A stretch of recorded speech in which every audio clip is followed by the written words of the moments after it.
Hi, I'm Andreas, and one of two really big key things that really change the way we live our lives are our Internet of Things, i.e. our smart devices, and our cars.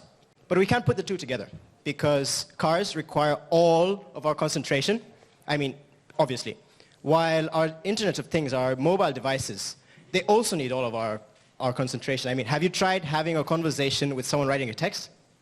Doesn't really work, does it? But the problem actually comes in when people still decide to put the two together. We have thousands of accidents every year because people just are distracted when they're driving, texting while driving.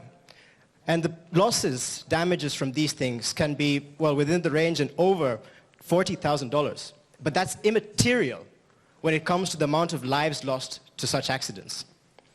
Now, obviously, interestingly enough, the solution to this problem is to add more smart devices into the car. The pinnacle of this currently seems to be the self-driving car, but that's still under development. It's not ready. To kind of like help along with driving, automotive industries have sensors built in, but most of them only work in specific situations, like when you're reversing. And it also doesn't really help us if we already have millions of cars that are, average, don't have sensors in them. We have a solution to this. The Pilot is a module that you simply attach to the roof of any old car. It gives you all the sensory data of new vehicles and hook it up to our app, and you have all of the functionality that you need.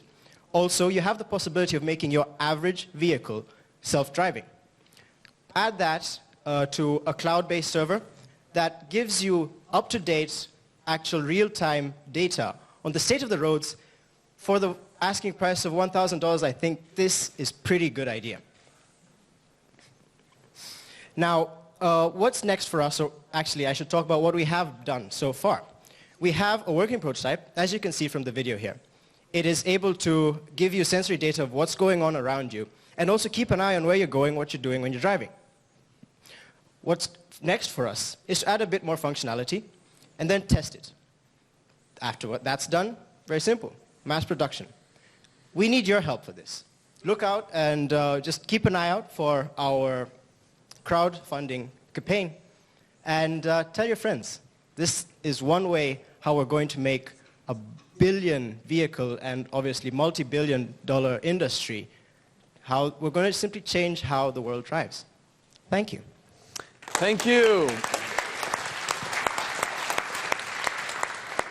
So, what did you use? What kind of sensors are there? I saw a camera and some kind of dots. Right now, built in, we have a GPS module, we have the camera. We also have proximity sensors all around, so we can warn you when there's a bicyclist somewhere in your blind zone. Okay. I do believe we also have some accelerometers and maybe a few gyros, I think. Questions to the jury? Any questions? Jury? Eva?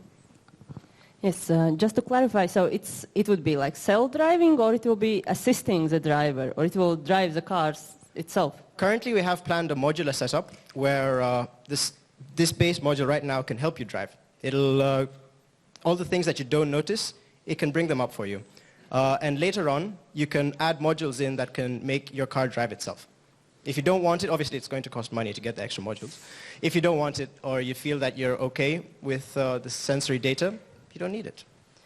Because we came from Davos, we went to the conference there, and there was a quite interesting discussion on artificial intellectual and how it developed. And for example, Carnegie Mellon representative mentions the fact that it's very difficult to build the software, for example, in accident.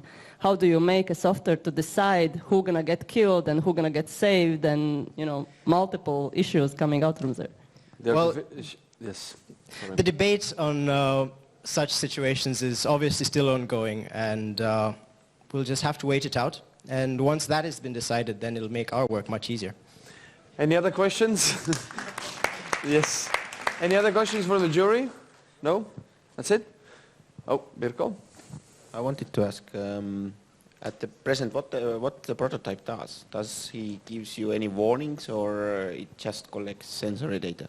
If you saw the video, it actually showed real-time data of what was around your vehicle. On the left, there was like a sensory data showing you if something is really close or not. It has built-in lane detection, so it can detect when you yourself are going out of lane. You might be a bit sleepy, you might be a bit tired, you never know. It also has G-forces as well as GPS. Okay. So basically lane detection and collision detection. Wonderful. Thank you very much, guys. Give them a big applause.